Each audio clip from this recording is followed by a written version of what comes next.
Salut, ça va? Aujourd'hui, je suis devant les locaux de Hint Hunt. Alors, Hint Hunt, qu'est-ce que c'est? C'est un live escape room, c'est-à-dire que le principe, c'est qu'on est enfermé dans une pièce et on a 60 minutes pour en sortir en résolvant tout un tas d'énigmes. C'est tout récent à Paris, là, ça fait à peine 2 mois que ça existe, ça vient de l'étranger. Et alors, le truc, c'est que ça se joue à plusieurs. Du coup, pour vivre l'expérience Hint Hunt, j'ai décidé de réunir la fine équipe. Et je vais commencer par vous les présenter. Donc, il y a tout d'abord Kevin. Kevin, ça va? Ça va.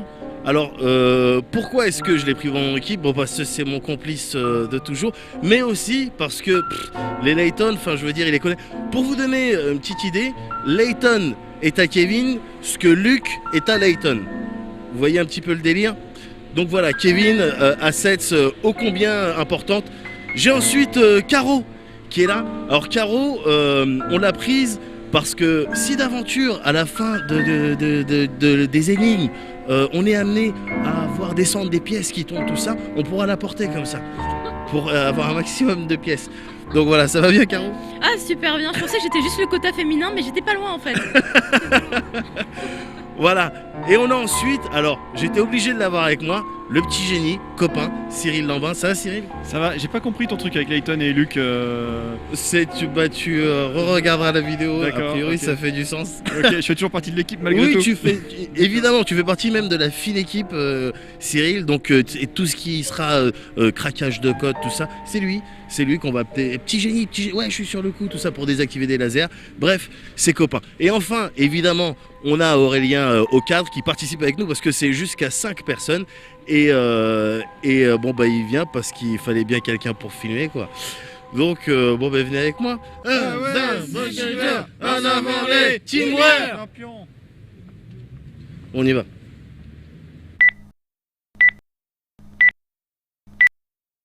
Ok, bon, on y est, les gens. La première énigme pour avoir le premier indice. Combien faut-il de rédacteurs en chef jeux vidéo pour terminer l'expérience Hint Hunt? Ok. Alors, au moins un. De base, t'as envie de dire 1, tu vois, ça devrait suffire largement. C'est trop simple, c'est trop simple, il y a un piège. Mais en fait, mais non. Bah oui. Non. Oui, non, mais la réponse elle est simple. Ouais. Bah il y arrive pas. Bah oui. Exact. Ok, bien joué. Vas-y, next. Alors en fait, les escape games, d'abord, ça a démarré au Japon. Ensuite, ça a été importé, me demandez pas comment, en Hongrie. Donc à Budapest, il y a 40 escape games différents. Et à Paris, il y en a un, et à Londres, il y en a 2. Alors par contre, je vous préviens, je fais pas les serpents, moi. Avec Louis et David, en fait, on est allé faire le jeu à Londres. Et on l'a trouvé tellement énorme qu'on a voulu le ramener à Paris. Et on s'est hyper bien entendu avec les Hongrois qui ont créé ça à Londres. Où le concept d'escape game a bien décollé. Et on a ramené ça à Paris, donc il y a 2 mois. Ok, donc celle-là c'est bon. Alors énigme suivante, qu'est-ce qui... Attends, mais qu'est-ce que t'es en train de faire là? Mais t'avais une barre chocolatée depuis le début? Putain, mais on va crever comme des merdes à cause de toi! Parce que tu prends ton truc et tu te le manges dans ton coin tout seul là! Moguri, calme-toi, ça fait que 100 minutes! Bon d'accord, ça fait 6 minutes! Mais non, mais c'est juste... Non, mais il partage jamais ses affaires aussi, lui! Aujourd'hui, on a une énigme qui est le bureau de John Monroe, qui est la même qu'à Londres. À Londres, ils ont une deuxième énigme qui s'appelle la Zen Room, qui est sur le thème du jardin japonais, qu'on a fait avec David et Louis, qui est vraiment, je trouve, c'est le niveau dessus en termes de difficulté, mais une fois qu'on a fait John Monroe, c'est vraiment parfait pour faire la transition. Et là, on est en train d'en écrire une troisième. Je pense d'ici quelques mois, on devrait avoir une ou 2 nouvelles énigmes à Paris. Bon, Caro, si A est égal à 1, J'ai trouvé l'énigme. Regarde. Ah, alors, mon frère et mon père ont le même âge Ouais, non, que... je la connais, celle-là, elle est dégueulasse. Tant pis pour l'indice, c'est pas grave. Suivante. Mais on sort pas, là. Next. Pas grave. Nous, on vise, je pense, mi-2014 pour avoir une nouvelle énigme. Là, on est en train de l'écrire. On part à Budapest à la fin du mois pour faire quasiment toutes les énigmes de Budapest et prendre le meilleur de chaque et écrire quelque chose qui sera vraiment un carton. D'accord, quand tu écris quelque chose, est-ce que tu dois le faire valider par les gens qui sont à la toute base de Hint Hunt? Alors en fait, on est une communauté de créateurs de Hint Hunt. C'est une toute jeune société, on est 10 en tout, donc c'est pas une multinationale avec des scénaristes. Donc le concept, c'est nous on se réunit, on écrit notre propre énigme et ensuite on les fait tester aux gens des autres pays et après on les déploie chacun dans nos unités. Ok, donc prochaine énigme. Ouais, non mais attends, je connais ce genre de config. Là, faut toucher un peu partout pour trouver des incoins, comme dans Layton. T'inquiète. Ok.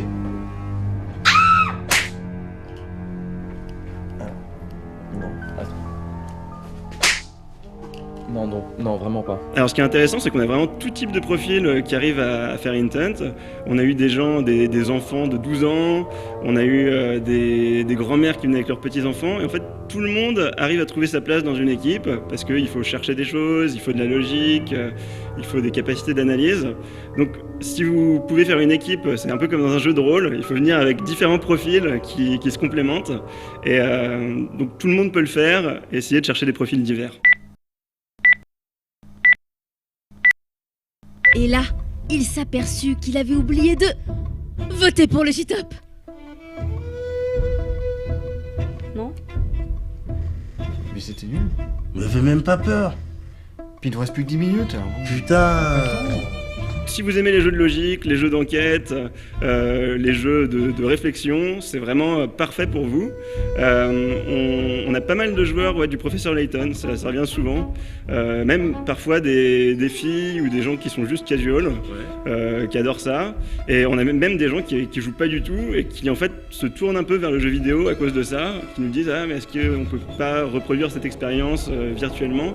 À l'origine, ça vient du virtuel et ça arrive dans le réel et c'est en train d'opérer un effet inverse en fait. Ok, apparemment pour cette énigme, il faut sacrifier une personne.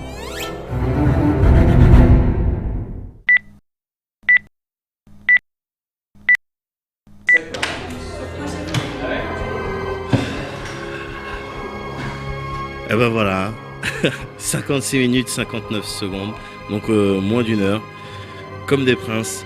On va maintenant, je vais maintenant demander les impressions de tout le monde pour avoir un petit retour sur cette expérience qui est Hint Hunt. Copain, qu'est-ce que t'en as pensé? C'était vachement bien. J'avais l'impression d'être dans Mopiti Island. C'est vrai qu'il y avait un petit délire. Et c'est vrai qu'il y a un petit délire point and click, effectivement, avec peut-être des combinaisons d'objets. Ouais. Et on n'est pas tout seul, puisqu'il y a le maître de jeu qui nous aide un petit peu quand on... qui aide toutes les équipes. Ouais, qui aide toutes les équipes. Quand on est vraiment paumé, il nous remet dans le bon chemin. Et donc t'as kiffé, c'était agréable. C'était super. Mais c'est dommage, du coup on peut pas le refaire. Non, sinon ça n'a pas de sens. Caro. Donc finalement il n'y avait pas de pièces, donc finalement on t'a pas porté pour pas. Mais c'est pas grave parce que t'as quand même trouvé plein de trucs. Ouais, j'ai surtout été un petit peu à la traîne parce que là où j'allais, les gens étaient déjà allés. Ils me disaient non, pourquoi t'as touché ça? Non, il fallait pas. Mais bon, c'était vraiment une super expérience. C'était vraiment. Mais on est dans Sherlock quoi. Sauf que Sherlock il est beaucoup plus intelligent donc il aurait tout trouvé plus vite. Mais non, c'était vraiment énorme. On a l'impression d'être dans un film et qu'il faut vraiment sortir. Par contre, le maître de jeu qui fait des blagounettes comme ça là, du genre ou pas. Parce qu'il y a un petit écran sur lequel on file des indices. Le maître des jeux nous file des indices et des fois il est un petit peu taquin. Kevin, donc on a plié ça. Ouais, oui, non, comme prévu finalement. Moi j'aimerais juste savoir quel est le président actuel et quelle est cette technologie de téléphone portable dont on m'a parlé à la sortie. Voilà, j'aimerais en apprendre plus là-dessus. Donc voilà, donc il essaye d'installer un délire. Comme si j'étais resté longtemps alors qu'en fait non, c'est ça la blague. Parce qu'on n'est pas resté longtemps parce qu'on a fait cette énigme en moins de 60 minutes. Voilà, tout simplement.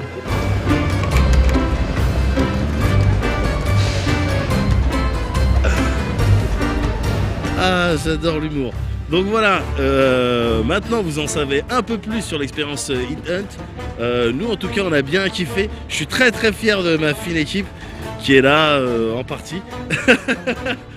Voilà, donc ça fait plaisir. Plus Aurélien évidemment qui a été super utile et qui est derrière la caméra. Fais un geste avec ta caméra Aurélien pour... Voilà, excellent. Mais je dois vous avouer que on a fait ça avant toute chose pour donner tort à Thierry Falcoz. Merci tout le monde, à la prochaine.